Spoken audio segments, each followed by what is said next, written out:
Yo, Melly Man, what's up? From BX to Cole.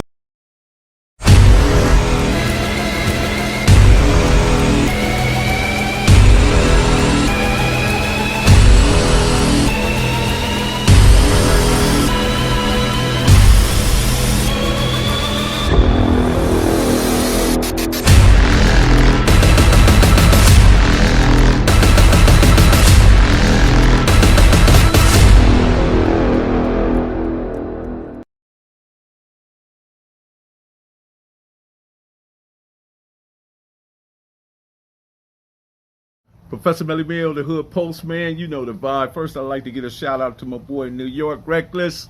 Matter of fact, he's out there in ATL for dropping that bomb beat. You know what I mean? I'm always, people are sending me beats. So, man, we got our favorite guy here, man. Look what we got in the house today, man. And we sitting in, actually we're in my backyard. And he stopped by, man. So, man, big deal. What's good with you, man? Oh, man, just chilling, Melly Mill. Yeah, stand out the way. That's good, man. It's good to see you, man.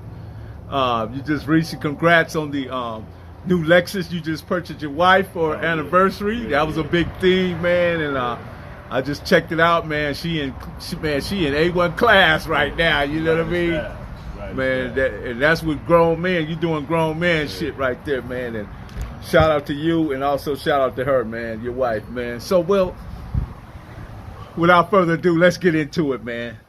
So, Polk Street Tribe, right? You guys like to prefer Polk Street instead of the Polk Ave. Why is that you say Polk Street instead of Polk Ave? What is that? Well, that's where it originated from. Back in '75, the street signs. You know, back then was actually Polk Street. You know what I mean? So the city changed it. Changed it to Polk Avenue. Oh man! On So you guys stuck to the tradition, huh? Right. So Pope and Sanborn was actually Polk Street right there. So they actually changed it to Avenue. Man, great history right still there. Street, though. Great here. I did not know that. I was unaware of that part right there, man. But I'm glad you were able to clear that up for us, man. So, but it's not a lot. We didn't get a whole lot of detail or info when we talked about your brother Dreamer. So tell me about your brother Dreamer and what was his experience. You know what I mean? And also, I believe his clique might have been a little different from yours. No, we was in the same clique. Okay. He's just 2 years younger than me. Okay. And my little brother, he was the architect mastermind. You know what I'm saying? He was quiet. When I went to camp in 1990, that's when he joined the church then. You know what I'm saying? It was just a matter of time he was gonna follow my lead and go in and join in with us. But yeah, my brother, he was a serious individual. Like I say, you know, he was quiet. You know what I mean? He was about his business. He was about his money. You know what I mean? And he was about, you know, putting that work in when need be. You know what I'm saying? But you know what I'm saying? I was definitely my brother's keeper, you know, growing up. Absolutely, and that make all the sense in the world, man. You know, how can you not, man? Because anything happen, you got to be the one to go home and explain to your parents. Right. I wasn't gonna do that. So you know what I'm saying? I made sure that I watched his back, and he watched mine. Shit, you know, growing up. You know, Dreamer, man, he was definitely, you know, top 10. Top 10, man. Yeah. That's awesome, man. You know what I mean? Because I looked at a couple of you guys' pictures, man. Y'all damn near look like twins. Yeah, a lot of people thought that. You know what I'm saying? A lot of people thought that. And they see me, they would never mistake him for me. They would always, you know what I'm saying, be thinking I'm Dreamer. But they would never think that he was Devil. They was all, you know, hey, what's up, Dreamer? You know, even some homies and shit. I see him and won't see him in years, and you know what I'm saying, run into him, hey, what's up, Dreamer? Like, man, that ain't me, that's my brother. You know what I'm saying? So often that mistake was made. Yeah. So you guys might have got blamed for each other's, you know, work or whatever. How that came across? Yeah, the police actually, yeah, the OSS gang units, they thought we was twins. You know what I mean? And they thought always think I was lying, because I gave them so many damn names, man. You know what I'm saying? Every time they got me, I never give my real name. If you knew me, you knew me. If you didn't, I'm gonna give you 10 names. I'm not giving you my real name. That's your job to try to figure that out. You know what I'm saying? But you know, when they had that police station right there on Bullets and Martin Luther King, back then it was Central. Bullets right there. You know what I'm saying? The gang units, they have all the pictures right there and shit. They used to always be, you know. Because he actually went by a different name too. You know what I'm saying? That's cool, man. So I want to dig, man. We're finna take a deep dive today, man, because the deep dive is necessary, especially when it comes to the young, the generation that's operating now, man. And you can do a comparisons to yours as well. Do the young understand how to perform the hand-to-hand combat? What is your opinion about that when you see it? Because I know you dealt with a lot of that, being experienced in martial arts and different karate and judo and stuff like that, right? Right. I think back then it was more what's nowadays, you know, you got these youngsters, they scared, get a black eye, you know, bust a lip, you know, bust a nose, shit like that. You know, they scared of that hand-to-hand. You know what I'm saying? That's why they quick to pull that gun out. But you know, back when I was coming up, you know, that's all we did. You know, I had two brothers and I had a host of cousins, you know, male cousins. So every time we get together, it was always a rumble. You know what I'm saying? I was fighting them all. You know what I'm saying? So once you know, I joined the turf and shit, you know, that was my specialty. You know, before I even picked up a gun, I put these hands on you. You know what I'm saying? You know, I won some, you know, lost some and shit, but you know, I was, you know, able to take a loss. You know what I'm saying? But you know, these days it ain't like that. You didn't emotionalize it. You just did what you needed to do. Right. I got a black eye, busted nose. You know, I go home, shit, wipe the blood off, shit, and lick my wounds. Go to school the next day. What happened to you? Shit, I had to fight. You know, I got a black eye. You know what I'm saying? But as I got older and got a little stronger and stuff, you know, I was a knockout artist, and I learned early that, you know, being a knockout artist don't really mean you're a good fighter. No, it don't. Because they survive that one hit, that's all you got. You in trouble. Your ass is in trouble. So, you know what I mean? I had to start working on my craft. So that's what I did. I studied it. You know what I mean? I studied, you know, pressure points of the human body, and you know, striking, you know, moving the feet, stuff like that. Knowing where to hit and how to hit. Yeah. And where to connect. Right. Tookie was known for being a knockout artist. He wasn't necessarily a fighter or a boxer or anything, but if he got that one big old glove on you, man, you was bye-bye. Right. You survive that one hit, man. It'd be hard for a person to square up and really get down with you. Mm-hmm. So how do things differ from now and when you first started banging and to now? Explain that a little bit. Really ain't no love there like it used to be. You know, when I was coming up, it was a lot of love in the hood, you know what I'm saying, amongst the tribe, you know what I mean, because we actually grew up together. So, you know, 10 of us, we can split $1 10 ways, you know what I'm saying, because back then, you know, you had the penny candies. You know, you buy shit, spend $1 penny candies, and then we pass them out to the homies, you know what I mean, and we was always together. You could get a scoop of ice cream for 10 cents. Oh, yeah, shit, we was always together. So, you know what I mean, we had that love, you know what I mean.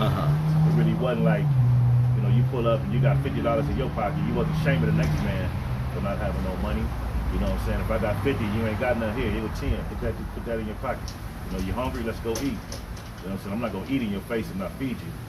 You know what I mean? Or then, you know, eat in your face and talk about you when you leave, shit like that. So, you know, it ain't a lot of love, you know, around like it used to be. You know what I mean? It ain't a lot of respect either. Got you. So, man, it's interesting, man, and what I see, man, and maybe you can add to this.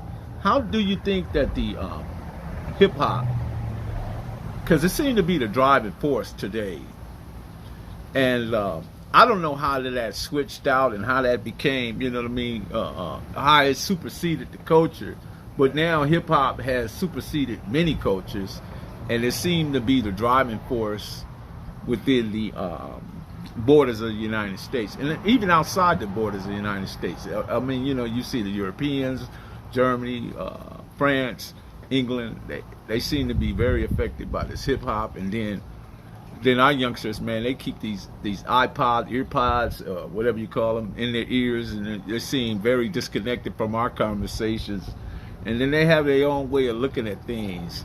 And then here's the internet, where they actually go live and do all this stuff. You know what I mean? the Chicago cats down there, man, they like, man, they got this thing where they go live and they talk about ops and stuff, you know what I mean? And now you find it on the West Coast as well as the East Coast and the South, you know what I mean? It's really becoming a big thing, man. And if you can add to that, I appreciate it, man. Well, shit, rap music is, I mean, to me, when I was growing up, when I listened to, like, let's say Tupac or somebody like that, or just listening to rap music in general, I mean, they was actually describing the person you were. You know what I'm saying? So when you talk about shoot 'em up, bang, bang, and stuff like that, you know, it really didn't move me because it was like, shit, I'm already living that life. You just talking about the shit I'm doing every day. Mm-hmm. You know what I mean? So it ain't really influencing me to go do nothing because I'm already doing it without you even saying it. So you was able to differentiate that the dude in the studio was just that, a studio gangster. Right. And you was the real thing. Right. You just telling my life story, but on a bigger platform. And he was getting paid for it. He was getting paid for it. You know what I'm saying? So, you know, nowadays, you know, you got these youngsters, you know, that ain't like what they hearing. You know what I'm saying? You ain't no thug, you ain't no gangster. So when you hear it, that move you. You know what I mean? You try to mimic their lifestyle that they speaking on. A lot of these rappers ain't even living that life. You know what I mean? So you trying to really, you trying to mimic something or somebody that's not even about what they talking about. Is there any difference between the goddammit and that PS5 remote controller? Because they both do the same thing. Theoretically, when you look at the imagery, you know what I mean? They both do the same thing. Yeah. It's just that one is for real and the other one is make-believe. Play. Yeah, right. It's for play. You know, and that's the thing. They out here playing with it. You know what I mean? And, you know, that just make it all watered down, really, to tell you the truth. Just, you know. Yeah, I really don't have no, I haven't put a definition on that, what that psychosis is and how that pathology lines up in today's youth, you know what I mean? Because obviously it's definitely a problem. It has become problematic, even more so, you know what I mean? Because when you got Lil Wayne, NBA Youngboy, Kodak Black, just to name a few, and you know, you got wolves and you got sheep. Wolves can recognize a wolf, and we can recognize the sheep. You know, you got a lot of these dudes out here, man. They sheep, man. Wolf clothes. That's all. You know what I mean? Because if you a real dude and you know about your business out here, you ain't got to speak on it. You know what I'm saying? Somebody gonna speak on it for you. You know what I mean? You ain't got to get on no rap song and no music and try to influence a kid to pick up a gun and use it. You know what I mean? You're gonna tell them to do something else this time. Mm-hmm. Okay, let's move into the incarcerated part, man, because I think that has a bearing on things. Because now when they become incarcerated, now you in there, you know what I mean? You don't have all the things that you had out on the outs. That goddamn it is not don't come into play. Right. And then if you ain't never been taught how to build a knife or how to protect yourself in close quarters, hand to hand, then you become a handicap. So how did you handle your street beefs while incarcerated? Well, when I was on the streets, you know, and you know, you when you beefing with a certain turf, you always got that one individual, 2 or 3 individuals that's a well-known cat from over there that you really trying to eliminate. You're trying to annihilate. And you know, I had this one particular dude. I'm not gonna say his name, but you know what I'm saying. Every time I saw him, he was on site, whether it's with a pistol or it was with your hands. You know what I'm saying? And you know, every time we ran across each other, it was like the 4th of July.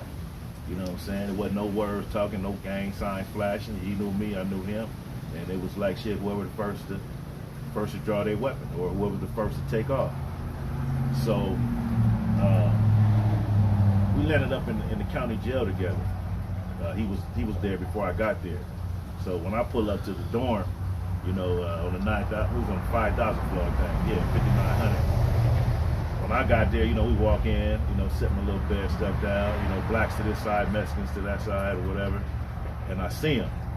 So as soon as I see him, you know what I'm saying, and just recently we had just had an altercation on the streets. So when I see him, I'm saying, okay, cool, it's perfect opportunity, you know what I'm saying, put them hands on him now. You ain't got that gun, you ain't got that goddammit on you, now it's time to see what them, you know, really see what the hands do. So I put my shit down and immediately approach him, like, nigga, what's up, we gotta go to the bathroom, kind of get this out the way. So at that time, it was like actually tension in the dorm between the blacks and the Southsiders. So I got with Little Preacher from PDL. He was the Mac rep. Shit. So I got with him and said, you know, Preacher from PDL? Yeah. Okay. So I hollered at him and Pistol Smoke from Do-Rod. They was up in there and I got at him. And they like, yeah, y'all can go and get down. You know what I'm saying? If it's gonna be an issue, because I let him know, man. I know what's on with the Damascus, man, but I got personal beef with this cat right here. I mean, we got to get down. You know what I'm saying?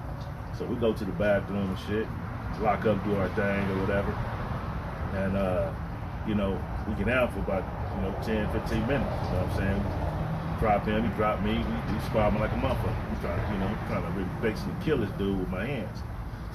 So after we get down, next couple of days, riot crack off. You know what I'm saying? So we on the front line. We getting down with the Mexicans now. You know what I'm saying? And I'm squabbling with 2 or 3 Mexicans at one time, and I look to my right. He right there on the side of me. You know what I'm saying? Now we fighting motherfuckers together and shit. You know what I'm saying?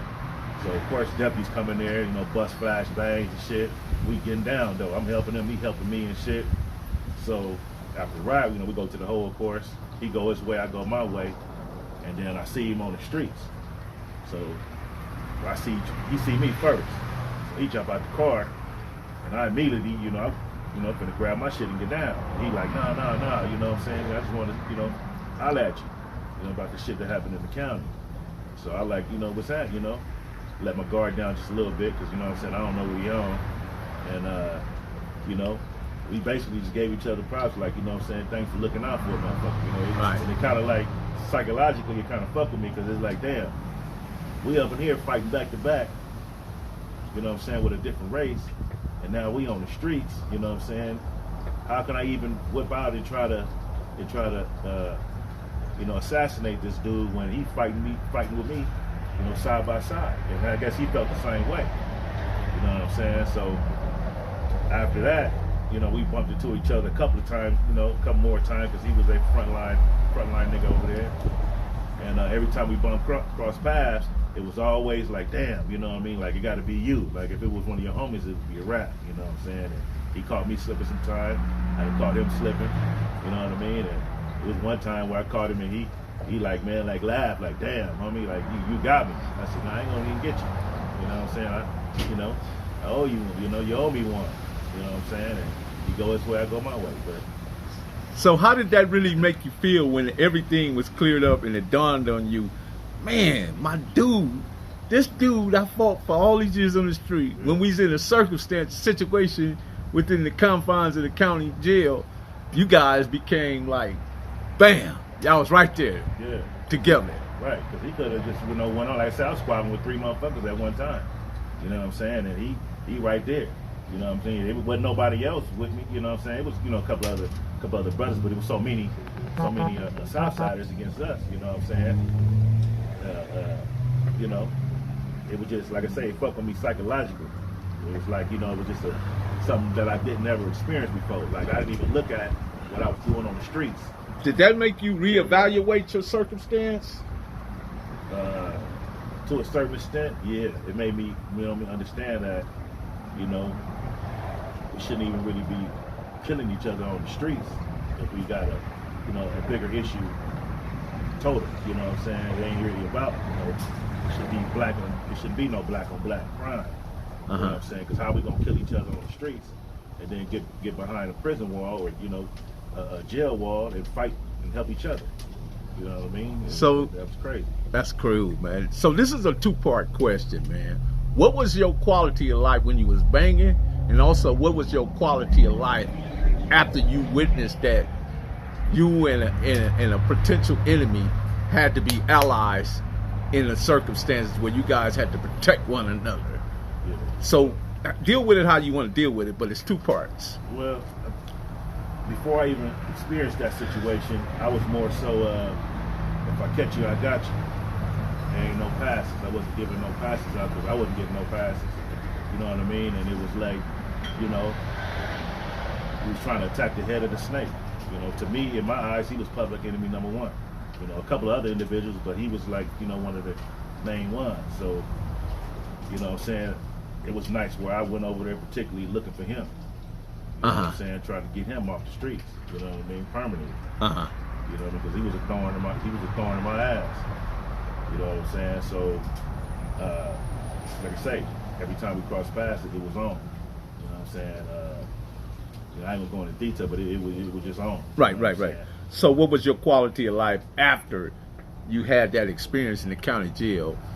Being that now you guys fighting together instead of against one another, you fighting together. Right. It was more so looking at the big picture as a whole, that we two black men. You know what I'm saying? And we both got the same skin color. We both behind these walls fighting for the same cause. You know what I'm saying? To make sure each other go home the way we came in. You know Yeah, because either way you look at it, CK is colored man killer, BK is black man killer. Yeah. You know what I mean? Although we have a graveyard disposition and tombstone mindsets, we can't come to a place to where we get a better understanding of what quality of life really means. How you define that in that moment was like, it was like cool, because then you realize a couple of things, you know what I mean, that where it gave you some things to think about, man. You know what I mean? And we can definitely appreciate that, man. And then I look at it like, I bumped into him one day. He was with his homies, and he had his kids with him. And I jump out the car. I ain't even notice him, you know, because I ain't seen him in so many years. I go up in the store. I come out the store. You know, we, like I say, Atlantic is the center divider. So you might see each other at a neutral convenience store or whatever. So we go up in there. I go in the store. As soon as I come out, he right there. You know what I'm saying? And he like, man, I ain't with that shit no more. You know, because I guess he thought I was still on it too. I'm like, shit, mommy, we old now. You know what I'm saying? That's cool, you know what man. I'm saying? And he like, damn, man. He was telling some of his homies, like, man, y'all know who this is right here? They like, nah, we don't even know him. Like, you know, it's like, yeah, man, this devil right here. And they like eyes like lit up, like, oh, okay. Like, yeah, this motherfucker right here, man. You know. Right. But you know, he had reached out, tried to shake my hand and shit, and I was like, yeah, you know, even though I really wasn't on it, but I just didn't trust nothing at that time, because it was still like shit was going on or whatever. So, you know, I just fist pumped and shit, and you know, and went on about my business and shit. But then I started thinking, when I got in the car, I'm thinking about them kids that I saw, and I'm thinking to myself, damn, I've been trying to chase this dude down for all these years and do this dude some harm. And look what I would have been taken away from the kids that I saw. You know what I mean? They would have been growing up without a father. That was the moment of growth, a moment of clarity, and a moment of maturity right there that you just exercised. But, okay, another question. How does it make you feel when you see somebody distance away trying to interpret the way you grew up, your lifestyle, and everything you had to endure in order to reach this point in your life, and you see somebody who really didn't never participate in it because they always got it from a second-hand or third-hand and fourth-hand source.